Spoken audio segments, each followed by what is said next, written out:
अगर आप लोग बीए फर्स्ट सेमेस्टर में हैं और 2026 में BA first semester English literature का पेपर देने वाले हैं तो ये वीडियो सिर्फ आपके लिए है, क्योंकि आज की वीडियो में मैं लेकर आ गई हूँ आपके 2026 एग्जाम के लिए इंग्लिश लिटरेचर का बहुत ही इंपॉर्टेंट क्वेश्चन आंसर।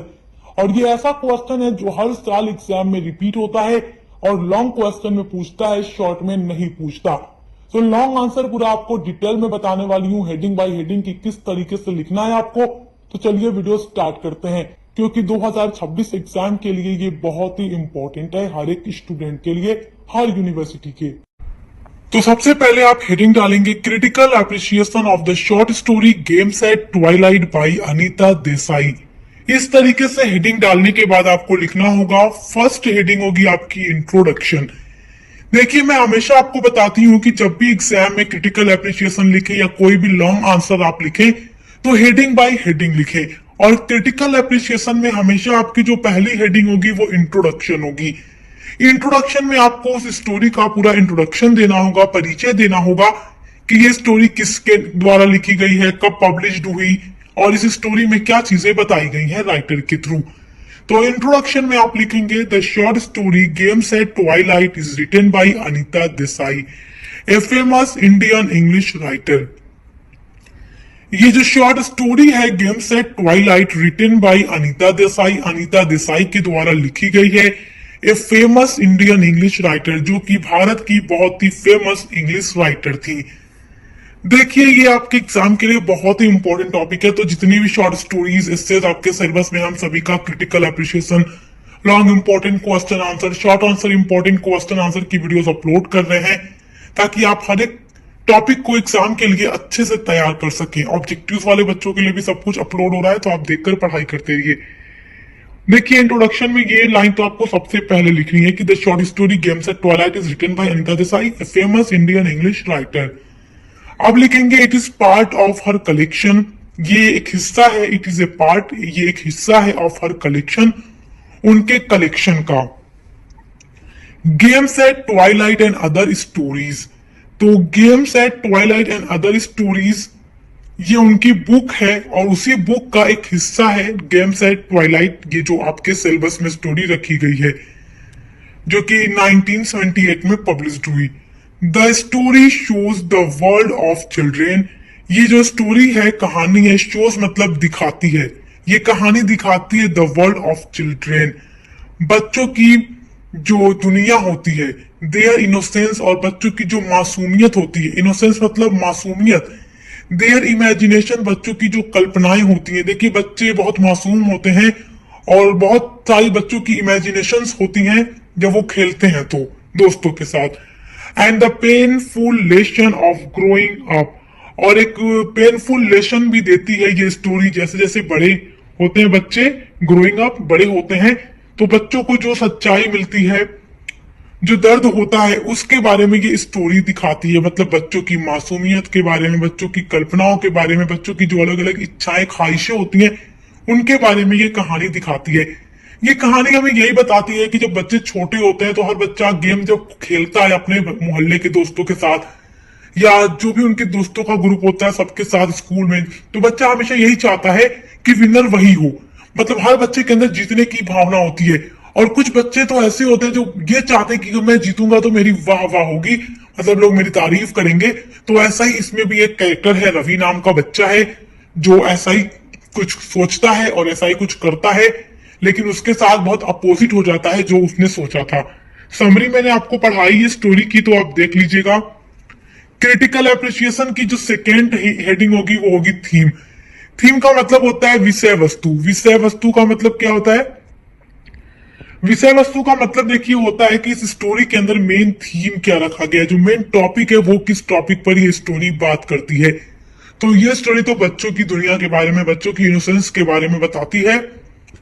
और ये जो थीम है ये अलग से भी क्वेश्चन पूछ देता है, describe the theme of the short story games at Twilight.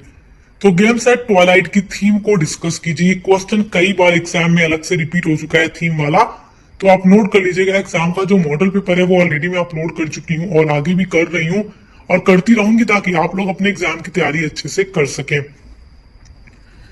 तो इसका जो मेन थीम है वो देखिए, the main theme is childhood, innocence and disillusionment. तो जो इसका मेन थीम है वो क्या है? चाइल्डहुड, बचपन, और इनोसेंस मतलब मासूमियत, और डिसइल्यूशनमेंट मतलब होता है निराशा। तो इसका मेन थीम है बचपन की मासूमियत और निराशा। जो बच्चे छोटे में मासूम होते हैं, जो बच्चों की निराशा होती है, उसके बारे में। Children leave in their own little world.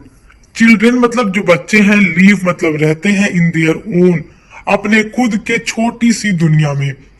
देखिए, बच्चे हमेशा अपनी कल्पनाओं की दुनिया में, इमेजिनेशन की दुनिया में जीते हैं, full of games and dreams, जिन्हें केवल खेलने की, गेम खेलने की और जीतने का सपना होता है। मतलब हर बच्चा यही चाहता है कि जब भी वो कोई गेम खेले तो उसमें विनर वही हो। बट स्लोली, लेकिन धीरे धीरे, दे रियलाइज, वो समझ जाते हैं, रियलाइज मतलब उन्हें महसूस हो जाता है, एहसास हो जाता है, दैट कि life is not always about winning and being noticed.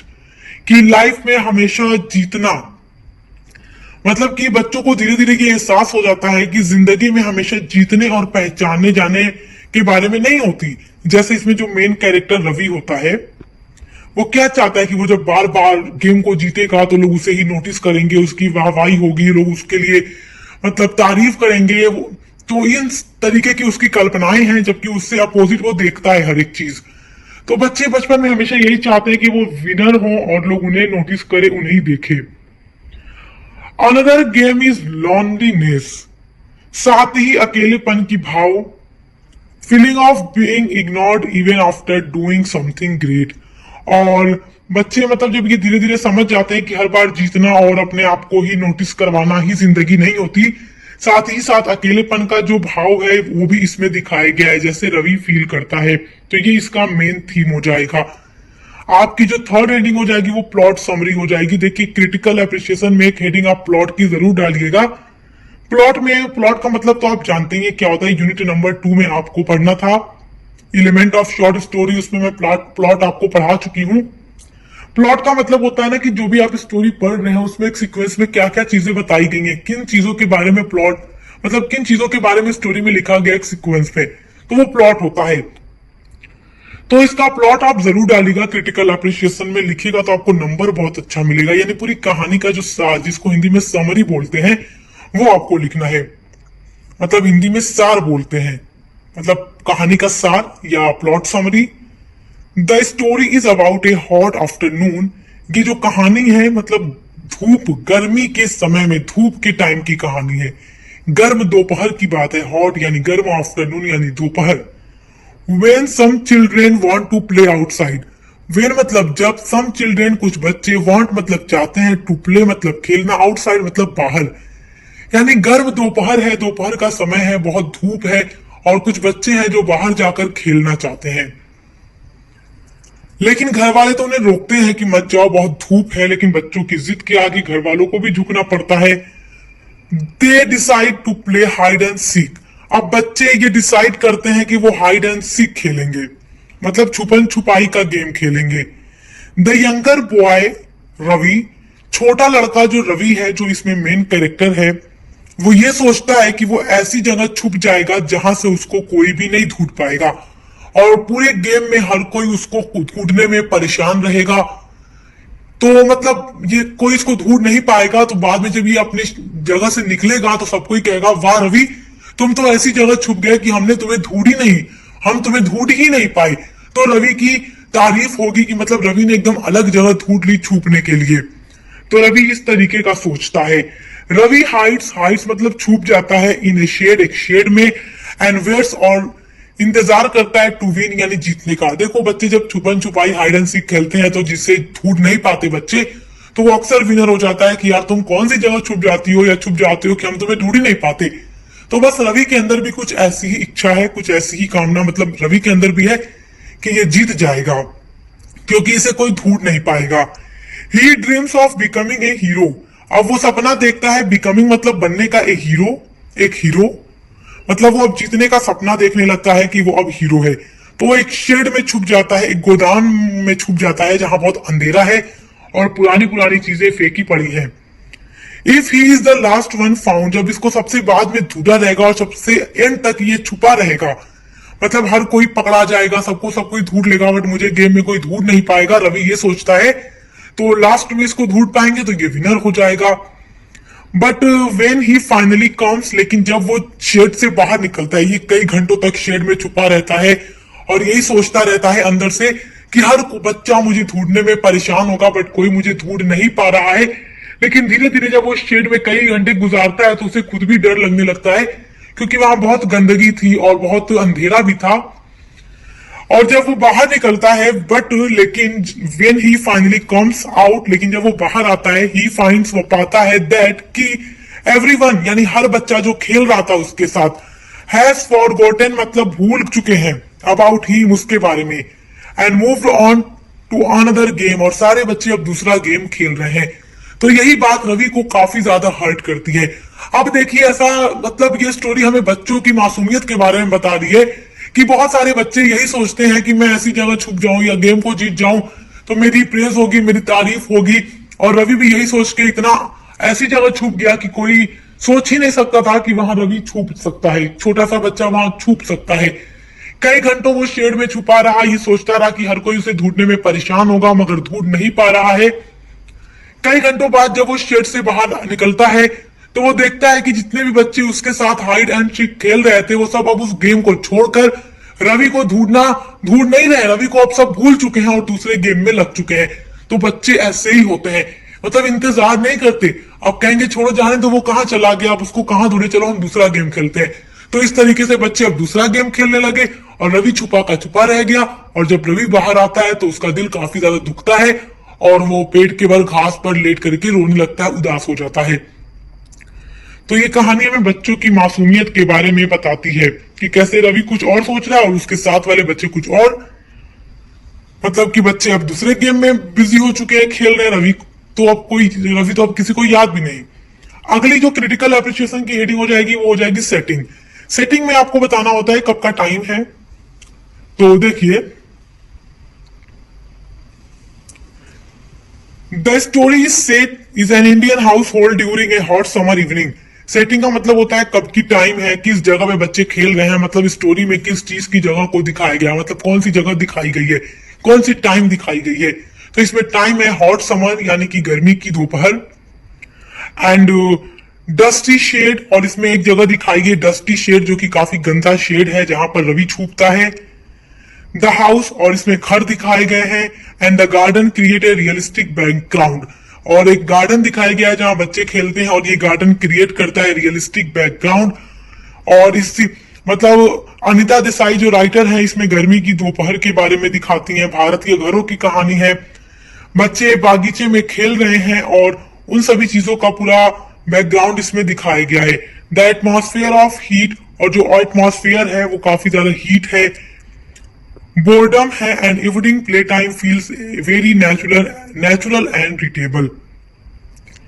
और ये जो पूरा इन्वायरमेंट है रीडर को काफी ज्यादा रियलिटी दिखाता है। चलिए, अब पांचवी हेडिंग आपकी हो जाएगी क्रिटिकल एप्रिसिएशन की सिंबोलिज्म। सिंबोलिज्म का मतलब हो जाएगा, देखिए, प्रतीकात्मकता। तो देखिए क्या प्रतीक है इस स्टोरी के अंदर, अनिता देसाई की स्टोरी के अंदर क्या सिंबल है, तो देखते हैं। सिंबोलिज्म में जो फर्स्ट आपका पॉइंट है वो है द शेड, यानी गोदाम, जिसको हिंदी में गोदाम बोलेंगे, जहां पर रवि छुपा हुआ था और कई घंटों तक छुपा रहा मगर कोई उसे ढूंढता नहीं है। तो जो गोदाम है, जो शेड है, वो सिंबल ऑफ डार्कनेस यानी अंधकार का प्रतीक है, फियर यानी डर का प्रतीक है, and also Ravi secret hope of victory, और साथ ही साथ रवि की उम्मीद का प्रतीक है। मतलब रवि को ये लगता है कि इस जगह पर छुपा रहेगा तो कोई उसे ढूंढ नहीं पाएगा और वो जीत जाएगा गेम को, विक्टोरी यानी जीत जाएगा। तो ये जो शेड है ये तीन चीजों का सिंबल है इस स्टोरी के अंदर। पहला तो डार्कनेस, जहां काफी ज्यादा अंधेरा है, दूसरा डर, क्योंकि रवि भी छुपा छुपा डर रहा था लेकिन उसके अंदर एक भावना थी, एक फीलिंग थी, एक होप थी कि वो इस जगह पे छुपा रहेगा तो कोई उसे ढूंढ नहीं पाएगा और वो गेम का विनर होगा। इस स्टोरी के अंदर जो अदर सिंबल है वो है गेम, क्योंकि इसमें बच्चे गेम खेल रहे हैं, खेल। सिंबल ऑफ लाइफ इटसेल्फ, ये जीवन का प्रतीक है, फुल ऑफ एक्साइटमेंट, जो कि एक्साइटमेंट से भरा है, वेटिंग से भरा है, विनिंग एंड आल्सो डिसअपॉइंटमेंट, जिसमें बच्चों को एक्साइटमेंट भी होती है, इंतजार भी करते हैं, जीतने की भी कोशिश करते हैं, लेकिन अंत में निराशा भी देखने को मिलता है। जैसे रवि को काफी एक्साइटमेंट भी है, वो इंतजार भी करता है छुपे छुपे बच्चों का कि उसे ढूंढते होंगे, और उसे इच्छा है जीतने की, लेकिन अंत में उसे निराशा ही मिलती है क्योंकि हर बच्चा उसे भूल कर दूसरे गेम में लगा हुआ था। अगला देखिए, अगला जो सिंबल है वो है रवि's फाइनल रियलाइजेशन। रवि का जो आखिरी निराशा है, रियलाइजेशन है, सिंबलाइजेस द पेनफुल ट्रूथ, जो कि सच्चाई, देखो, symbolises the painful truth of growing up and understanding one's small place in the world, जिसमें बड़े होने पर सच्चाई और अपनी छोटी सी जगह को समझने का प्रतीक है इसमें, कि रवि को एंड में ये यकीन हो जाता है कि केवल जीतना और अपने आप को नोटिस कराना ही मायने नहीं है इस दुनिया में। क्रिटिकल एप्रिसिएशन की जो 6 हेडिंग आपकी हो जाएगी वो है स्टाइल एंड लैंग्वेज। जिस तरीके से हेडिंग बाय हेडिंग मैं आपको बता रही हूँ, एग्जाम में आप ऐसे ही लिखिएगा, तभी आपको आप एग्जामिनर जो है पूरा नंबर देगा। अगर आप पूरा नंबर चाहते हैं, 100% मार्क्स लेकर आना चाहते हैं, तो आप सक्सेस मास्टर पॉइंट के साथ ही जुड़कर तैयारी करिएगा, क्योंकि यहाँ पर हम आपको बिल्कुल उसी तरीके से सब कुछ प्रोवाइड कराते हैं जिस तरीके से आपको अपने एग्जाम में जाकर लिखना है, पढ़ना है। क्योंकि देखिए, जब एक सही तरीके से पढ़ाई की जाती है ना, तो एग्जाम में वो काफी ज्यादा हमारे लिए हेल्पफुल होती है। तो जिस तरीके से हम आपको बताते रहते हैं उसी तरीके से आप एग्जाम में लिखिएगा, एग्जाम में इसी तरीके से हेडिंग बाय हेडिंग लिखिएगा। क्रिटिकल एप्रिसिएशन का मतलब ही है कि आप हर एक चीज को अलग अलग डिफाइन करें स्टोरी के बारे में। तो स्टाइल एंड लैंग्वेज क्या है? स्टाइल जिसको हिंदी में बोलेंगे शैली, और आपका हो जाएगा लैंग्वेज यानी कि भाषा। तो अनीता देसाई ने किस स्टाइल एंड किस लैंग्वेज का यूज किया है अपनी इस स्टोरी के अंदर? कैसी स्टोरी है, मतलब कैसी लैंग्वेज है, आसान है या किस तरीके की? Anita Desai uses simple but powerful language. Anita Desai use मतलब प्रयोग करती है सिंपल, बहुत ही आसान सरल भाषा, और जो कि काफी पावरफुल है। अनीता देसाई इसमें काफी सरल लैंग्वेज को यूज करती है, लेकिन वो काफी पावरफुल लैंग्वेज है।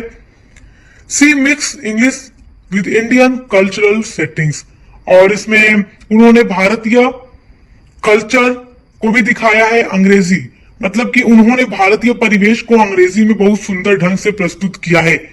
इंग्लिश में उन्होंने अपनी स्टोरी लिखी है क्योंकि वो इंग्लिश राइटर थी, तो इंडियन कल्चर को उन्होंने अपने इंग्लिश राइटिंग में काफी अच्छे तरीके से सेट करके ये स्टोरी लिखी है।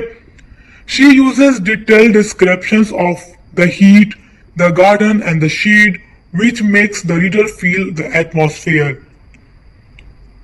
इस स्टोरी में उन्होंने काफी डिटेल में डिस्क्रिप्शन दिया है, वर्णन किया है ऑफ द हीट यानी गर्मी का, गार्डन यानी बागीचे का, एंड द शेड यानी गोदाम का, विच मेक जो बनाता है रीडर को काफी ज्यादा मतलब फील कराता है अच्छे वातावरण का। The story flows smoothly showing the inner thoughts of Ravi. ये जो स्टोरी है फ्लोज करती है, मतलब बहुत ज्यादा गहराई दिखाई गई है, smoothly showing the inner thoughts of Ravi, जो रवि के इनर थॉट्स को दिखाती है। क्रिटिकल एप्रिसिएशन की जो 7th हेडिंग हो जाएगी वो हो जाएगी इमोशनल इम्पैक्ट। इमोशनल मतलब हो जाता है भावात्मक, और इम्पैक्ट का मतलब हो जाता है प्रभाव। तो रीडर कौन है? आप, हम, जो भी इस स्टोरी को पढ़ रहा है वो रीडर है। तो जब रीडर स्टोरी को पढ़ता है तो रीडर के ऊपर कैसा इम्पैक्ट पड़ता है, किस तरीके का इम्पैक्ट ये स्टोरी हमें देती है? तो इमोशनल इम्पैक्ट है, भावात्मक प्रभाव देती है ये स्टोरी अपने हर रीडर को। The ending is a very touching and sad. इस स्टोरी की जो एंडिंग है काफी हार्ट टचिंग और सैड यानी उदास भरी है। रवि फील करता है क्रश्ड, तो रवि को काफी ज्यादा क्रश्ड यानी चोट पहुंचती है when no one noticed his effort, जब कोई उसके एफर्ट को नोटिस नहीं करता, जब कोई उसकी मेहनत पर ध्यान नहीं देता। एफर्ट मतलब उसकी मेहनत। मेहनत क्या थी कि वो शेड में छुपा था जहां कोई उसे ढूंढ नहीं पाएगा, लेकिन जब ये बाहर निकलता है कई घंटों बाद तो हर बच्चा उसे भूल चुका था। दरअसल कोई भी उसे ढूंढने की कोशिश ही नहीं किया। क्यों नहीं किया? कि रवि पता नहीं कहां चला गया, हमने तो ढूंढा बट हमें नहीं मिला, चलो कोई दूसरा गेम खेलते हैं। मतलब बच्चे तो बच्चे हैं, अब दूसरा गेम खेलने लगे। तो रवि के अंदर जीतने की इच्छा थी, जीतने की भावना थी, सबसे आगे बढ़ने की इच्छा थी, लेकिन रवि को काफी ज्यादा दुख पहुंचता है जब कोई उसकी मेहनत पर ध्यान नहीं देता। Readers feel sympathy for him. Readers काफी ज्यादा सिंपैथी यानी दया फील करते हैं रवि के लिए। And also remember their own childhood moments of being ignored. तो बच्चे काफी ज्यादा रवि के साथ सिंपैथी फील करते हैं और अपने बचपन के अनुभवों को याद करते हैं। हर बच्चा अपने चाइल्डहुड को याद करता होगा इस स्टोरी को पढ़ने के बाद। क्रिटिकल एप्रिसिएशन की जो लास्ट हेडिंग हो जाएगी, हेडिंग 8 है आपकी कंक्लूजन, यानी इस स्टोरी का पूरा निष्कर्ष क्या है। तो निष्कर्ष आप जरूर लिखिएगा, कंक्लूजन आपको क्रिटिकल एप्रिसिएशन में जरूर लिखना है, तभी आपको बहुत अच्छे नंबर मिलेंगे। Games at twilight is not just a children's story. Games at twilight केवल बच्चों की कहानी नहीं है, बट लेकिन a serious lesson about life, लेकिन अपने जीवन में एक बहुत ही सीरियस लेसन भी देती है, गहरा मैसेज भी देती है। इट शोज, ये कहानी दिखाती है how painful it is when dreams break. तो ये कहानी दिखाती है कि सपने जब टूटते हैं तो इसका कितना बड़ा दुख पहुंचता है, and how every child has to face reality one day. और कैसे और कैसे एवरी चाइल्ड, हर बच्चा हैज टू फेस करता है, सामना करता है रियलिटी यानी सच्चाई का, वन डे यानी एक दिन। तो ये स्टोरी दिखाती है कि सपने टूटने का दुख हर बच्चे को कभी ना कभी झेलना पड़ता है। जिस तरीके से इस स्टोरी में रवि वो दर्द को महसूस करता है। Anita Desai captures childhood feeling beautifully, making the story timeless and relatable. Anita Desai ने बचपन की भावनाओं को बहुत ही सुंदर तरीके से, एकदम सजीव तरीके से इस स्टोरी में दिखाया है, जिसको पढ़कर हमें भी अपने बचपन की याद आ जाती है, हर रीडर को आ जाती है। तो एग्जाम में इसी तरीके से आपको क्रिटिकल एप्रिसिएशन लिख कराना है। आई होप कि आप बहुत अच्छे से आज के टॉपिक को समझ गए होंगे। आपके एग्जाम के लिए topic very very most important है और इसी तरीके से हर एक सब्जेक्ट पर वीडियोस अपलोड है, तो आप देखकर अच्छे से पढ़ाई करते रहिए। Best of luck. अब मिलते हैं अगली वीडियो।